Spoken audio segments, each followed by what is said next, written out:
Okay, guys, let's rock and roll. All right, we are on to Unit 3. Believe it or not, I can't believe it. We just finished up all the ischemia and infarctions things. Hopefully, you did well on your exam, and now are ready to learn about the arrhythmias. So, arrhythmias. This first part of the arrhythmias. This is Unit 3, Lesson 1. So you should have your packet all printed out. I got mine right here. Unit 3, Lesson 1, and we're going to get into this is stuff that you should probably have heard before and maybe just didn't know what it was. Very common arrhythmias that you would hear on everyday type of thing. So let's get into it. All right, so a sinus arrhythmia, this is our table of context for today. Sinus arrhythmia, ectopy, and aberrancy. They sound like big words that make no sense at all. We'll make them make sense, okay? I'm sure you've heard of AFib or atrial fibrillation and aflutter or atrial flutter. And then there's SVT, supraventricular tachycardia, and we'll do a little practice. So quick and easy set today. Let's go. So a sinus arrhythmia, this is just, this is the definition of sinus arrhythmia. Basically, it is a normal NSR, so we're talking 60 to 100 beats per minute, right? That is a little irregular in rhythm, okay? This is very, very common. It's benign. We're not worried about this whatsoever, especially when someone is lying still on a bed and they're in resting position and we're taking an EKG. So the rhythm strip across the bottom, when you look at across the bottom there, you'll notice that not all the QRSs are evenly spaced apart. So we have this one here, this one, this one. Then we notice this one comes a little bit later and this one a little bit. They're not all evenly spaced apart, okay? So this is an irregular beat, just called sinus arrhythmia. Typically, we'll see it on the bottom of our EKG. There is no treatment for this. There is no worry about this unless they are super bradycardic, in the 30s and 40s, or they have some sort of symptoms that make them feel dizzy, lightheaded, whatever. We might be concerned. But this is a very normal thing for your heart. Basically, what it is, your heart's kicking back and it's just lazy because you're being lazy. So it's like, I'm going to take a break. I'm not going to try to be in in sync. I'm not going to do it, keep a regular cadence. I'm just going to relax and kick back and eat some chips or ice cream. Yeah, that's what it's doing. It's just hanging out. All right. So this happens typically while you are resting in resting position. I would just for this one, I would circle that these are, or notice or point out, like I like to draw a line from here to here to here to here. So you can see that these are not evenly spaced apart. And I know that this is just sinus arrhythmia because I have a regular PQRST. PQRST, they're just not all evenly spaced apart. Okay, again, as all the videos, if I'm going too fast, just pause me and write what you need to write and then keep rolling.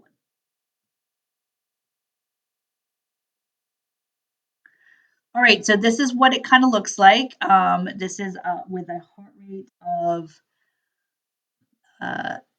fill in your little chart here. So your normal heart rate is 60 to 100 beats per minute. The rhythm of a sinus arrhythmia will be irregular. And how do we know it's irregular? We're going to look at this rhythm strip here. You have this EKG in your notes. Notice that there's not evenly spaced apart. Some are closer together, some are further apart. So this is a very common looking sinus arrhythmia at rest. There will be P waves. They're normal looking P waves. They're before every QRS. They all look the same size and shape. Everything's normal about that. The P to R interval will always stay the same. It will stay that 0.12 to 0.20 seconds. So this is normal. And our QRS is going to be less than 0.12. So everything looks normal on the CKG. The only thing that tells us it's sinus arrhythmia is that these are not evenly spaced apart. However you want to note this on your notes, you can circle it. You can do the little, just draw a line from line to line, just to kind of get an idea that these are not evenly spaced apart. Some are closer together, some are further apart. Make sure you get that chart filled in. All right, on to the next one.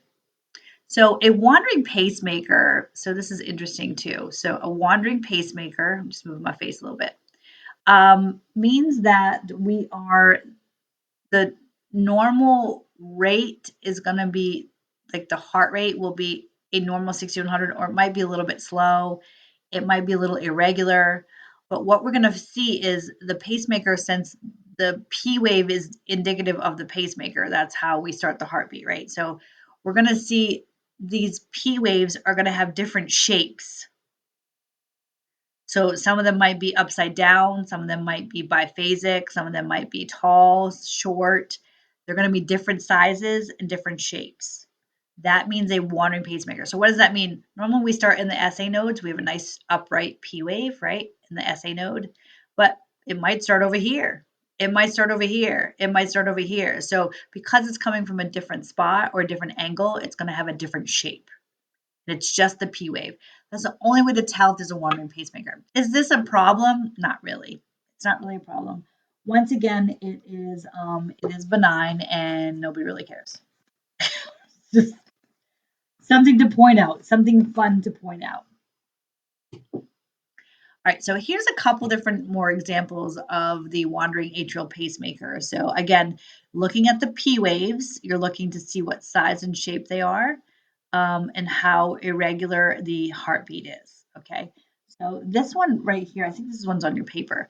You can see that the P wave is kind of weird here. It's actually getting bigger, biphasic, it's taller and taller. Notice all the P waves, they still come in the right place at the right time. They're just a different shape and size. Up here, we have some smaller ones versus some taller ones. They're coming a little closer together, flat ones. This is more flat. They're just different sizes and shapes. Is it subtle? Yeah. Is it something that jumps out at you? Not always. So it's benign. It's nothing to be concerned about. It is just something to be aware of. That's what a wandering atrial pacemaker is. And as it said in your notes before, that just means it's not always starting in the SA node, right where the traditional SA node is located. It's starting somewhere in the atria, but it may not be right exactly the same spot every single time. That's why we get a different shaped P wave. Okay. All right, so this is kind of a cool phenomenon. So we have arrhythmias that can actually mimic your breath patterns. Okay, so some arrhythmias will get fast, like get closer together and then spread out, and they get closer together and then spread out. So what happens is when they inhale, you'll see assume this is a QRS, by the way. These are QRSs. When they inhale, those QRSs get faster, so they get closer together. And when they exhale, they get further apart. Inhale and exhale. So it's like a wave. Inhale, exhale, inhale, exhale.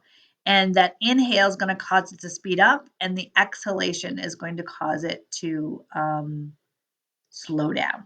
Okay, so let's look at a couple examples. So this is a really good example down here for sure. It's slower, slower, slower, and then it gets fast again, and then slows down. So this is where the person was inhaling, and this is where they were exhaling. So we have exhale, inhale fast, exhale slow. Okay. Not so much here. This is a little bit, you can tell a little bit here. This is kind of where it's faster. So an inhalation here and exhalation. Inhalation, they're inhaling for a while. Exhalation is slower. Sinus arrhythmia, they all look very similar. If it comes in this pattern where it gets slow, then fast, slow, then fast, it's typically the breath patterns. Just something to know. Okay. Okay, so sinus arrest. So anytime the sinus or SA node is not working, it's under arrest. Okay. We're not going to have a P wave, and we're going to have this pause. Okay, so we're going to make sure this pause is no longer than 3 seconds, which is 15 larger boxes. We kind of treat this as like a symptomatic bradycardia. If the patient's unstable with it, if they're super dizzy, they might lose consciousness, their oxygen might be low, just depends. Okay, so we're going to check the rhythm, check their consciousness, check their pulse ox, make sure they're getting enough oxygen. If they are stable and their heart rate is above 40, we just really don't do anything for this. So it's pauses in the cardiac cycle at the SA node. So it's called sinus arrest because that SA node, it didn't happen. SA node did not fire. So it causes a pause. I'll show you what it looks like. So this is a very long pause. You're like, whenever I see one of these on the EKG, I'm always like, what the what? Is this person okay? I look at them like, are you okay? Are you okay? Are you okay? They're usually just fine looking at me like, what? What's wrong? Yeah. So it is a sinus arrest.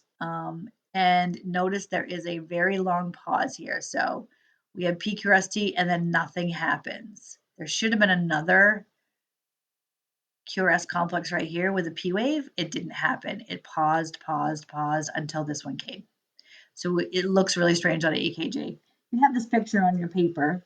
And then there's a couple more pictures here. So this is definitely sinus arrest. You can see PQRST and then pause. PQRST, and then it goes back into normal. Here's another one. PQRST is pause. What the heck is that? Sinus arrest.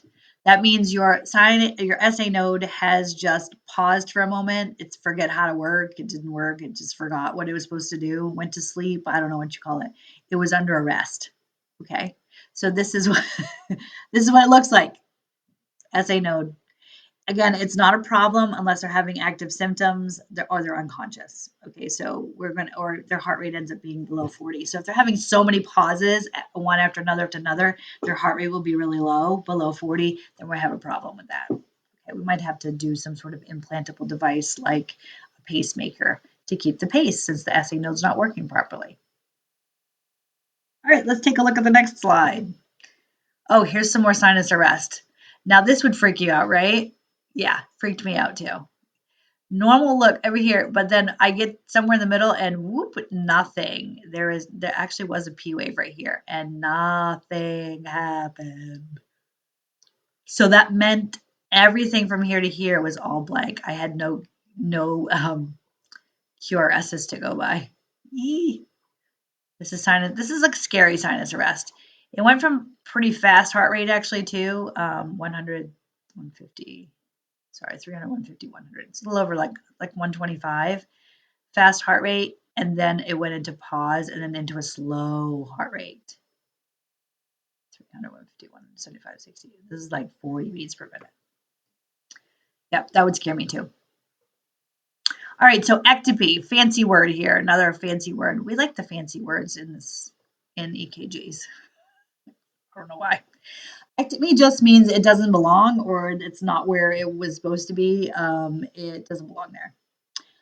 There are 3 different types of ectopy that we see normally and commonly. One's called a PAC, one's called a PJC, and one's called a PVC. So P stands for premature in all of those. Premature means it comes early. So this is a type of beat that's going to come early in the cycle. Okay. The PAC is premature atrial contraction or complex. So the PAC, it's an upright P wave. It's going to be upright, but it may look funny. It may look different than all the rest. Okay, so it comes early. It resets the SA node, and it's going to look like the regular PQRST, except the P wave might be a little funny looking. The PJC, J stands for junctional, so premature junctional contraction. Stands for it doesn't stand for. There will be the P wave will either be inverted or missing, and sometimes it's before or after the QRS. You might see an inverted P wave, very strange looking. Junction, it refers to the AV, between the AV node and the bundle of His, somewhere in there. So that means the heartbeat is starting there, not in the atria, somewhere in the junction, in the AV to bundle of His junction. Because it's starting there, we have a P wave that doesn't look right. So the P wave will either be inverted or absent before or after the QRS. We're going to get more into that later. And then a PVC stands for a premature ventricular contraction. So this means that the SA node didn't even get a chance to go. The ventricles jumped in and wanted to go first. Premature ventricular contraction. So the ventricle went first this time. Throws it all off, right? It's not really supposed to happen that way. So it throws the whole thing off. Looks really weird too. It's big, weird. The QRS doesn't look like it belongs. It's very odd looking, very bizarre. Looks like an alien landed on your EKG. We'll go into that too. All right, so that's what those three are. We're going to get into PACs then. We'll talk more about PACs. So premature atrial complexes, a PAC is what that's called.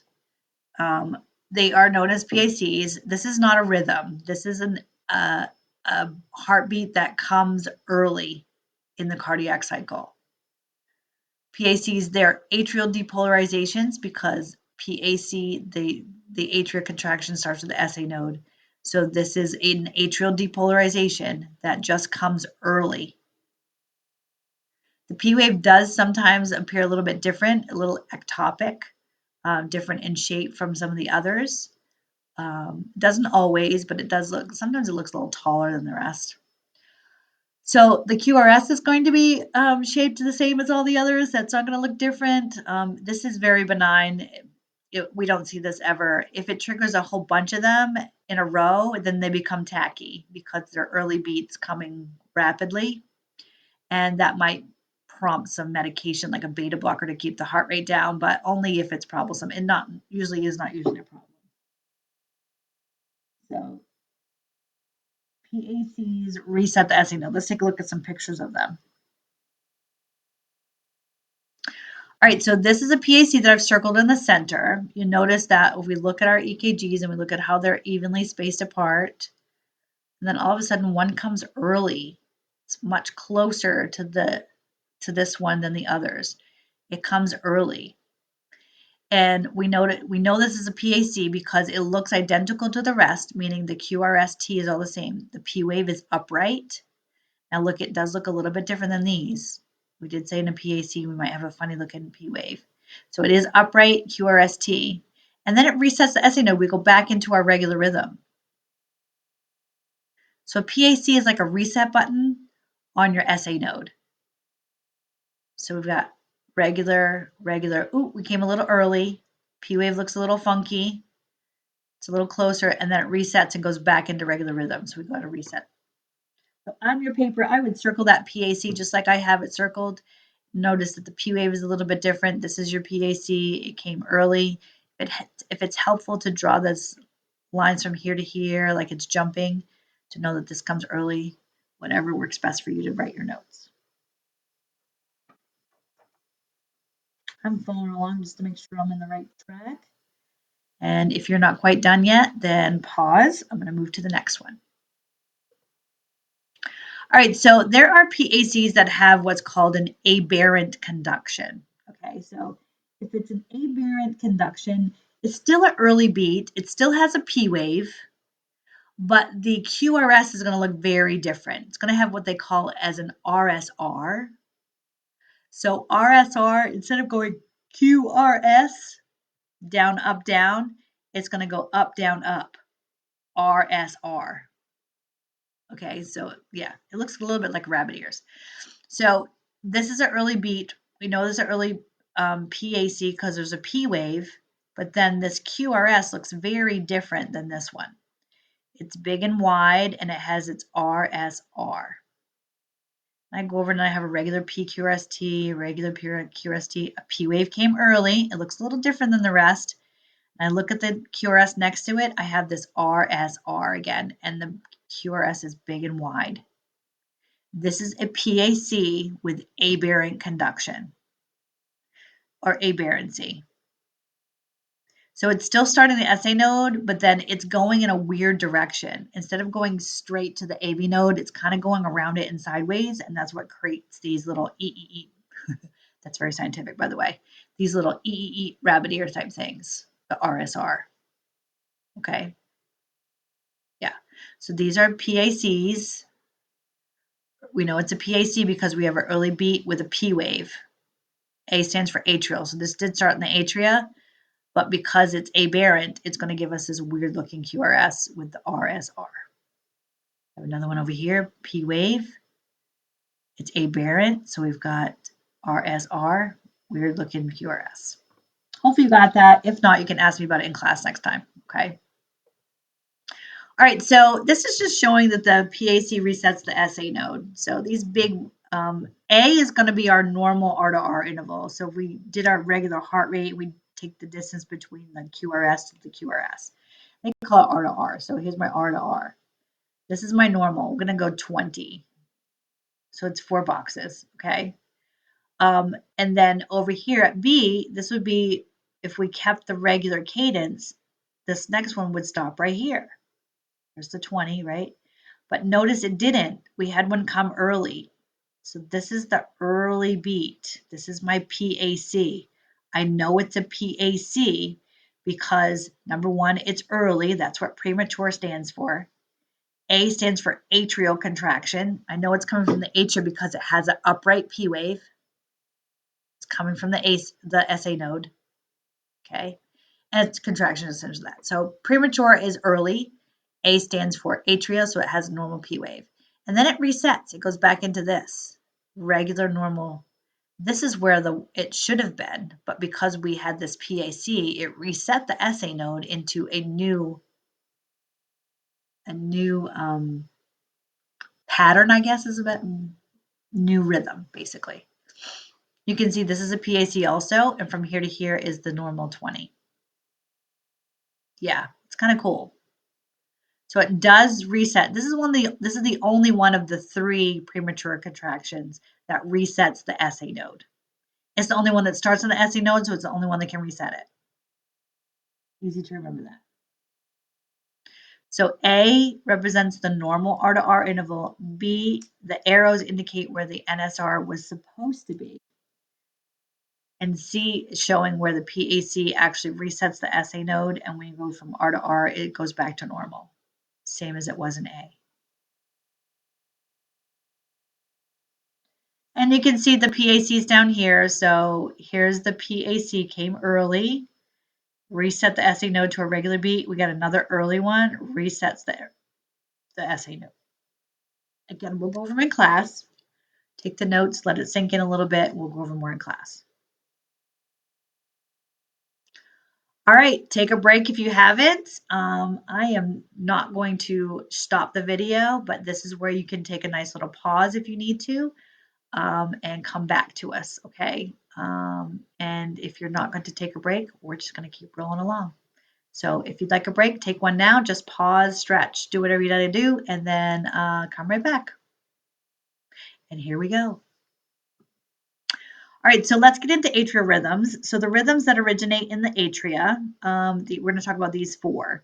The atrial fibrillation, or AFib for short. AFib with rapid ventricular response. So rapid ventricular response just stands for tachycardia. It's fast. So if it's a fast, rapid response, it's going fast. Then there's atrial flutter, and there's something called supraventricular tachycardia, SVT. We're going to talk about all these before we leave today. Before we finish up today. So let's get into AFib. So you've probably seen lots of commercials about AFib or atrial fibrillation before. They market a lot of the medications that you take for AFib. So what AFib is, it's kind of weird. So instead of your SA node firing and send it directly to the AV node, it gets stuck. It can't find it. So inside the atria here, this is really interesting. Inside the atria, it normally goes from here to here. It can't find the AV node. So it literally bounces around inside the atria, kind of like a ping pong ball, until it finds the AV node. It may take 3 times to do that. It may take 7 times to do that. It just depends on how many times it bounces around before it finds the AV node is what we get in between the QRSs. So it's very irregular. It's never the same amount every time. So your P waves are not going to be there, okay? Your P waves are going to be absent.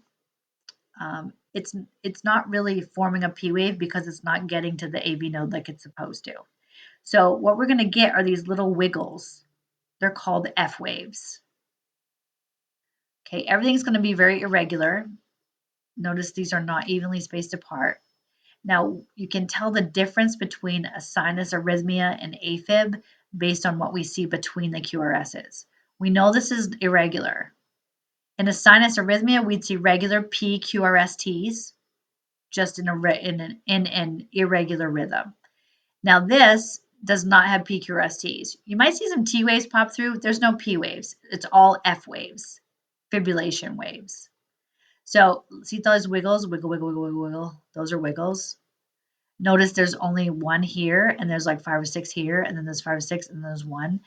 It depends on how many times it bounces around in the atria. Each bounce is a wiggle. So if it bounces 7 times, we'll have 7 wiggles. If it bounces 3 times, we'll have 3 wiggles. And it's different each time. It's just random. Okay. All right, let's fill in the chart here. So this is what a normal heart rate looks like. As you know, PQRST keeps a nice regular rhythm, right?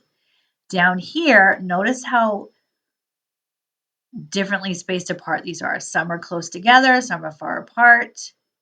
And again, we have all these wiggles inside here, these F waves. These F waves, each one of them is an F wave. They're fibrillation waves. And each one of those represents how many times it bounces around inside the atria, like a ping pong ball. So the heart rate for AFib is anywhere between 40 to 100 beats per minute, and it's going to be very irregular. Okay. How do we do with the heart rate when it's irregular? When we have a full EKG, you guys know how to do this. We have a full EKG, we're going to count the number of QRSs and multiply times 6, right? We have a 10-second EKG. 1, 2, 3, 4, 5, 6, 7, 8, 9, 10, 11, 12 times 6. 12 times 6 would be 72. So we're assuming this is a full rhythm stream, by the way. So we got the heart rate, but it's very irregularly. So P waves, there will be no P waves. They're called F waves. The P wave is forgone for these wiggles, okay, these little fibrillation waves. The rhythm is called irregular, or erratic. That's a lot of yeah. Say that 3 times fast, okay? Notice the V rate is the same as the heart rate. V rate equals heart rate in any EKG. V rate stands for ventricular rate. How many times does the ventricle squeeze per minute? And that's what heart rate essentially is. Okay, so V rate equals heart rate. This is something new though, the A rate. A stands for atrial rate. Notice it's greater than 350 beats per minute. What the heck are you talking about, right? You're like, what's an A rate? This is confusing. We did talk about this in one of our very first lessons. I kind of brought it up and said we'd talk about it more later, and here we are. Okay, so in the regular EKG, A rate for regular EKG would be from the distance from the P wave to the next P wave. In a regular EKG, it's going to be the exact same thing as the distance from the R wave to the R wave, which is what we do for heart rate, right? Ventricular rate. V rate is R wave to R wave. A rate is P wave to P wave. In a regular EKG, they should be equal. In a rhythm like AFib, though, we don't have P waves, so it's the distance between each wiggle, each little F wave. So yes, that means this one and this one. So this bump to this bump, they are very, very close together. Remember, one whole box is 300.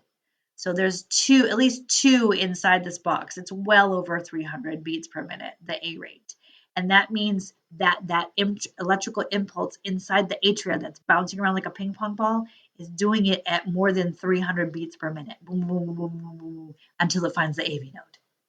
Insane. That's what A rate means. We'll get a little more practice with that soon.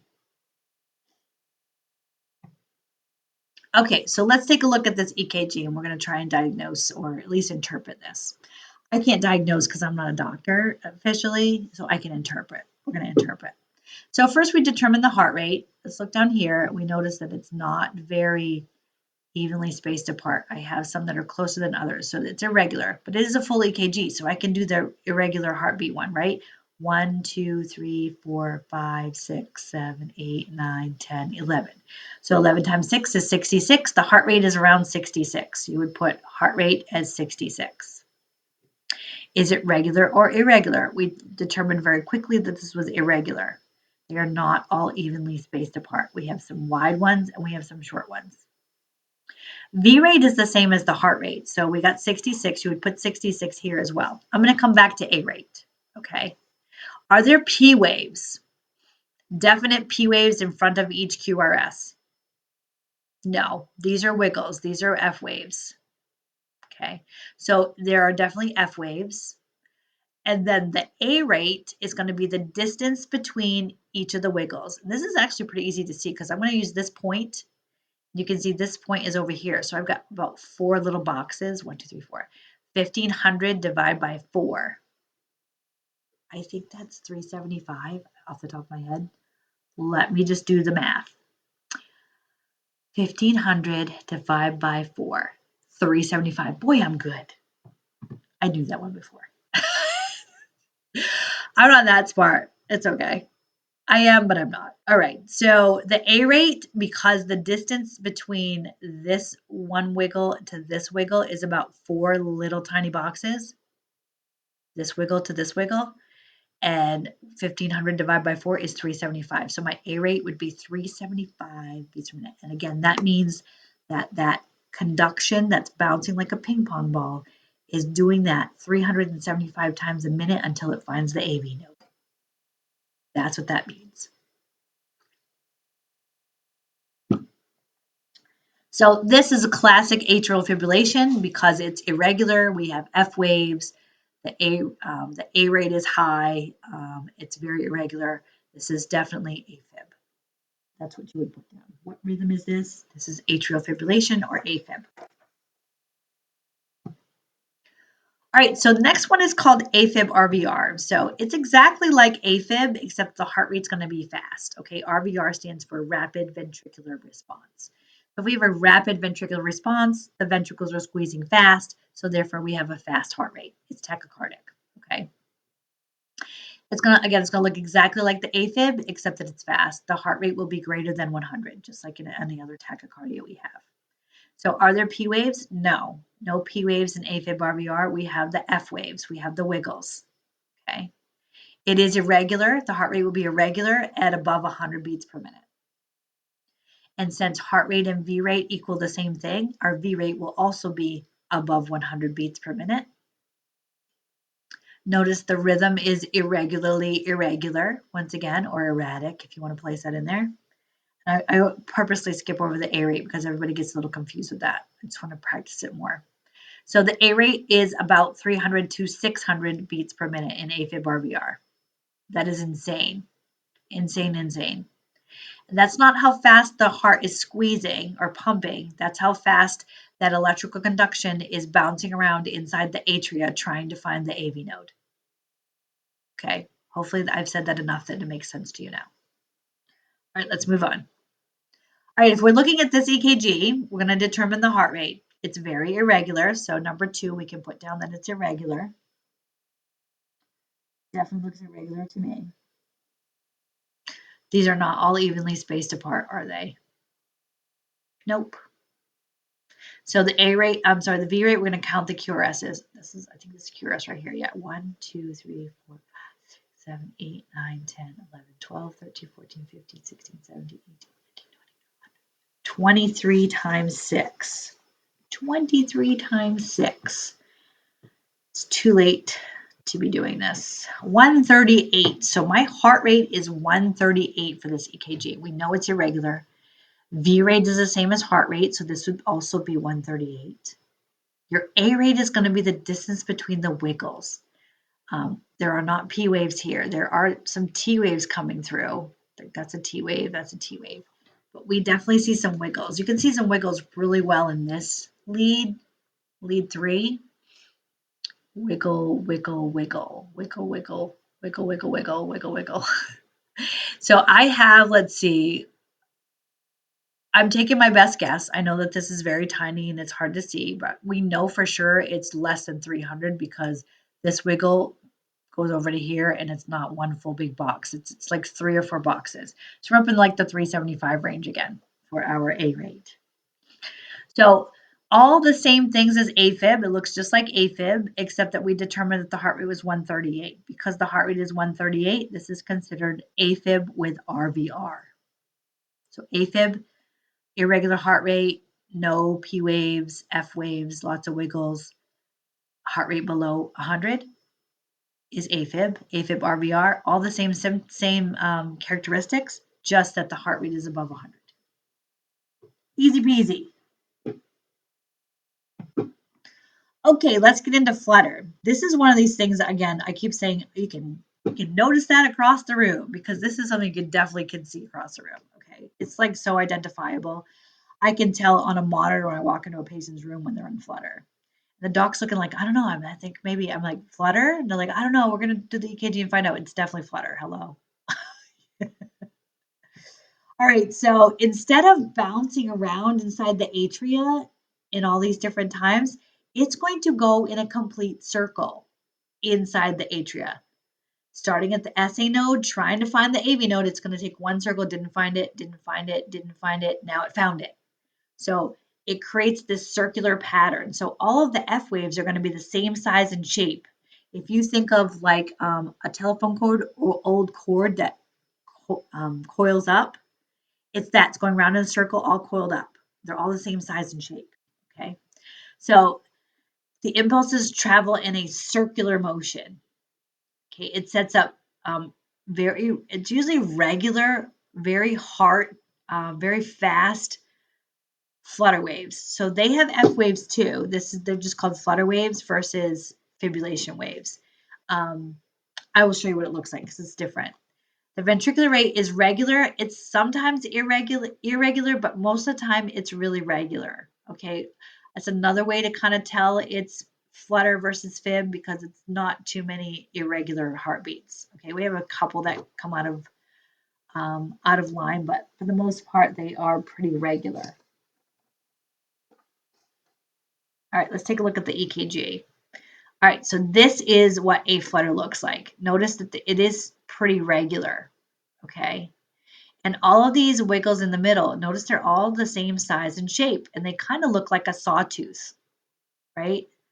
Or if you think of a telephone cord wrapped round, it's going round. So each time it does this, it went around, it went around, it went around, and around. It's going 1, 2, 3, 4 times before it meets the AV node. 1, 2, 3, 4 times, it meets the AV node. 1, 2, 3, 4 meets the AV node. So it's in a pretty good pattern here. And this is classic atrial flutter. Okay, so the heart rate should be somewhere between 60 and 100.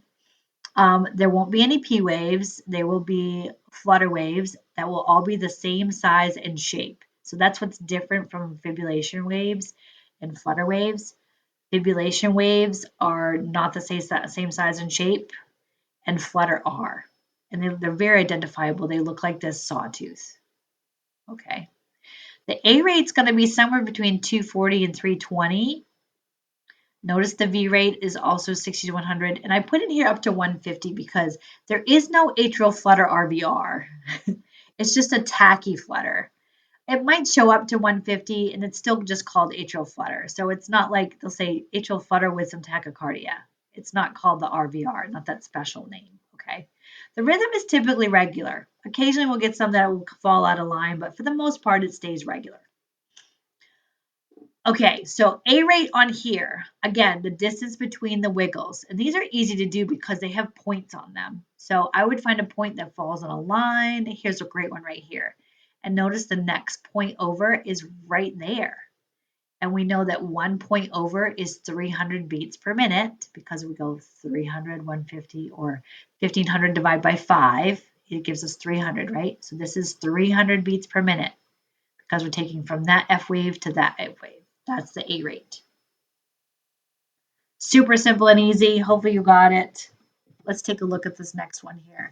So when I say you can see this across the room, you literally can see this across the room. You see this on the screen, you're like, that's flutter. It looks so different than other EKGs. It's very regular, but look at those F waves. They are so defined and prominent. They stand right out. So these F waves here are E, E, E. There's 1, 2, 3, 1, 2, 3, 1, 2, 3, beat. 1, 2, 3, beat, 1, 2, 3, beat, 1, 2, 3, beat. Yeah. So the heart rate, it is regular, so we can do it a couple different ways. We can do the 1500 method or just count 1, 2, 3, 4, 5, 6, 7, 8, 9, 10, 11. We got 66 beats per minute.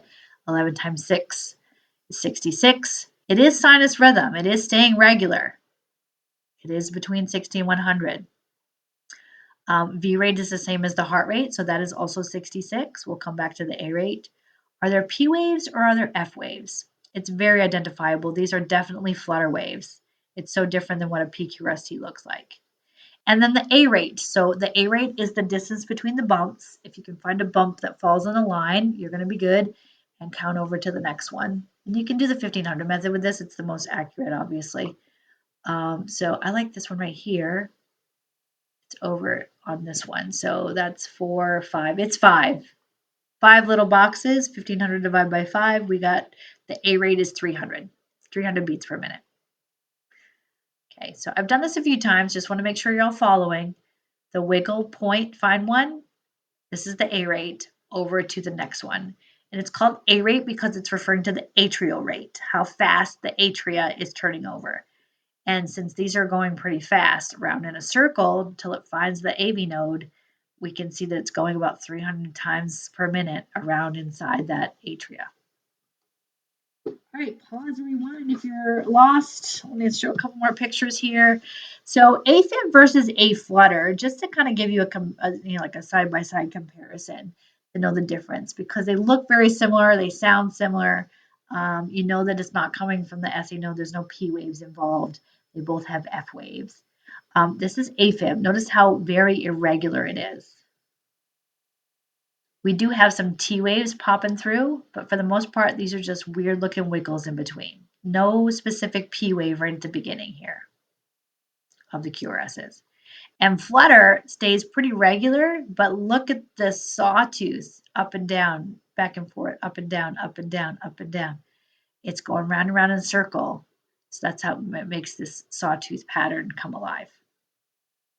It's just a little trick down here. You can actually tell which direction the circular is traveling inside the atria, believe it or not, based on whether the points look like this or the points look like this. Crazy stuff, right? Who wants to know what direction they're going? All right, so how do you treat these? So you're going to check for ABCs, obviously. Check to make sure that they're breathing. They have oxygen. Do their full vitals.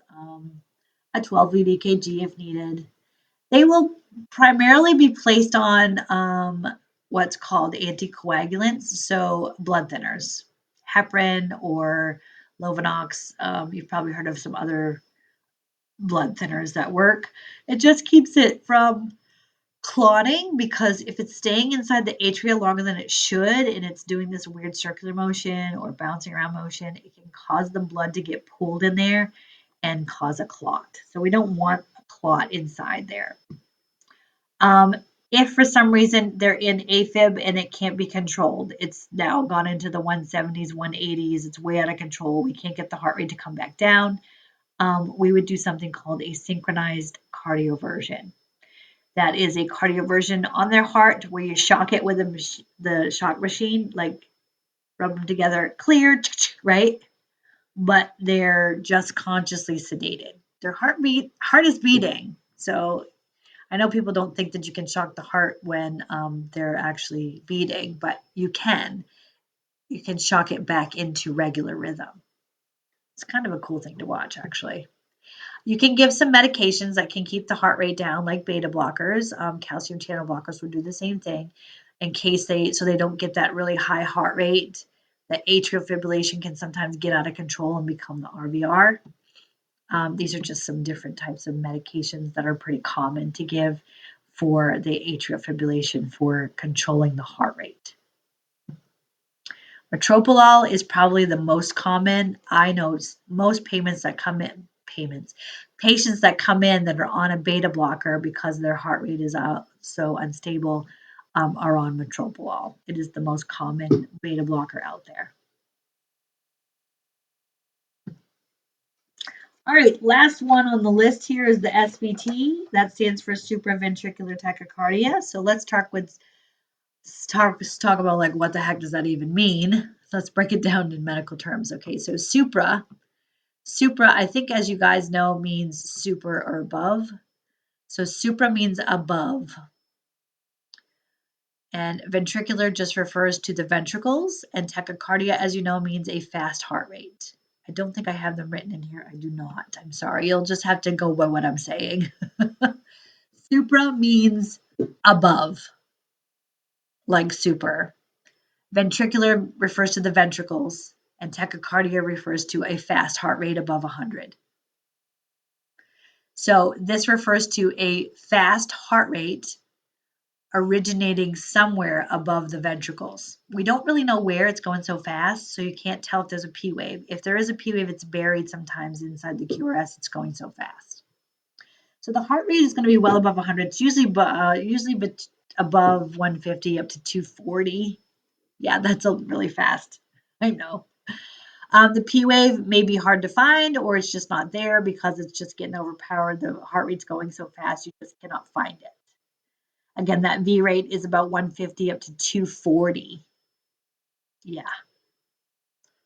Excuse me. And the rhythm is going to be regular, just really fast. So what really identifies us is different than just sinus tach to SVT is that we're going to see ST depression. So you'll see ST depression in these leads that are going super fast. So fast heart rate with ST depression, the heart is going so fast that it's causing an ischemic response. So you see the ST depression. Okay. So let's take a look at what that looks like. All right.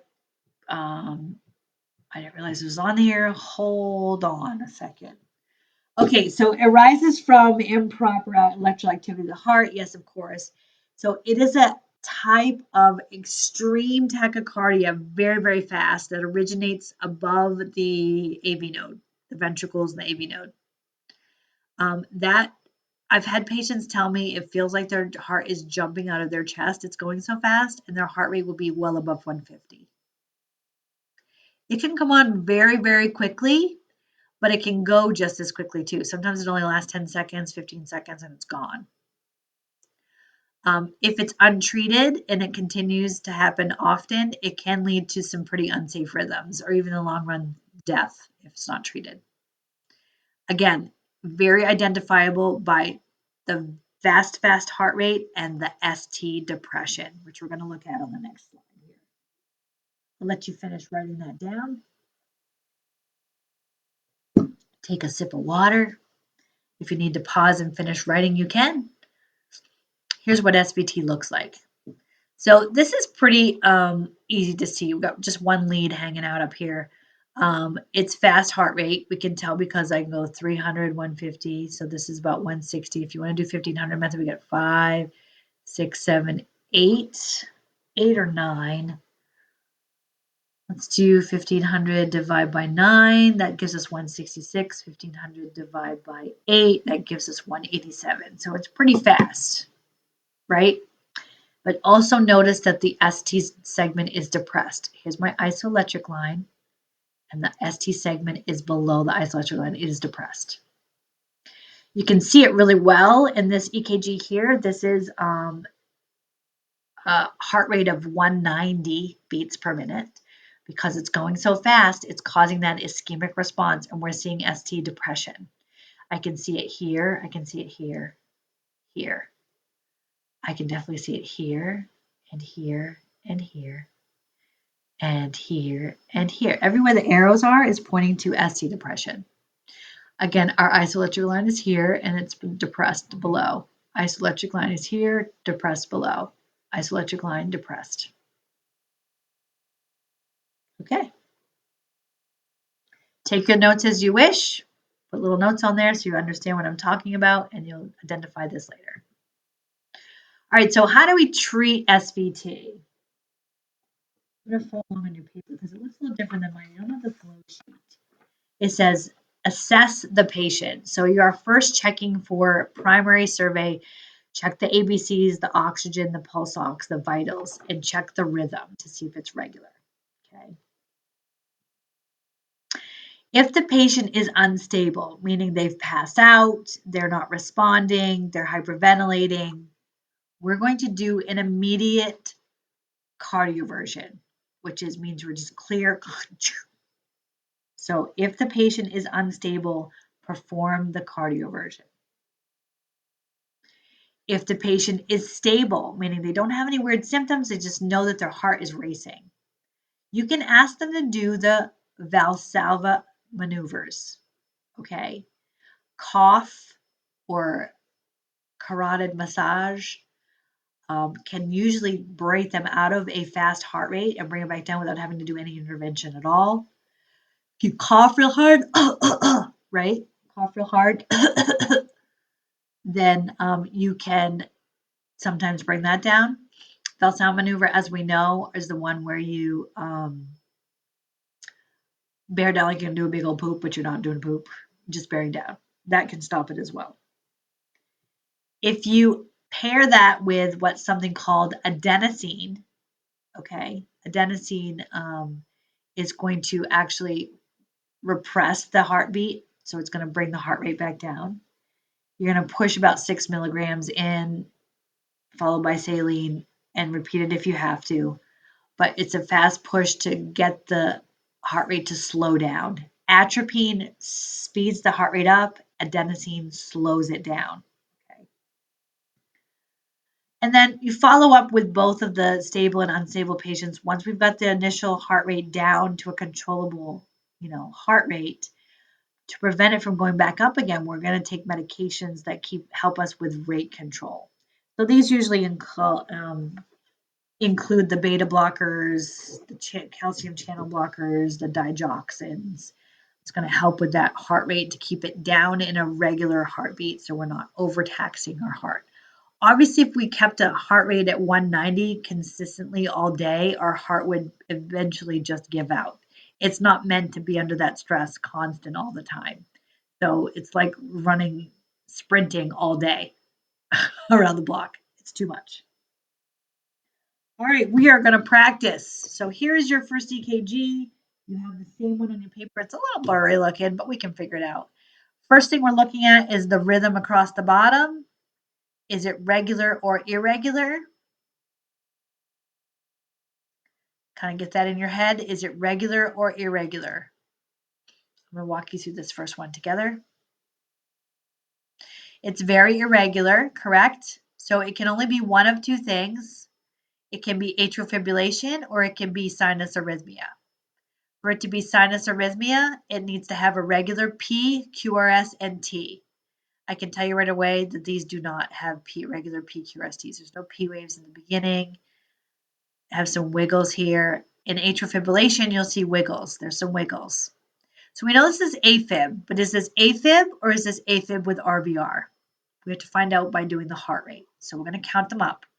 1, 2, 3, 4, 5, 6, 7, 8, 9, 10, 11, 12, 13, 14, 15, 16, 17. I'm going to count that one as 18. So 18 times 6. 18 times 6 gives us 108. So this is just slightly above 100. It makes it tacky. So in the world of AFib, that makes it AFib with RVR. AFib because it's irregular, there's no P waves, there's wiggles, and the heart rate is above 100. That's what makes it RVR. Okay, if you're not sure how I did that or need to rewind it, you can do that or wait till class. Next one. Take a look at the rhythm down below.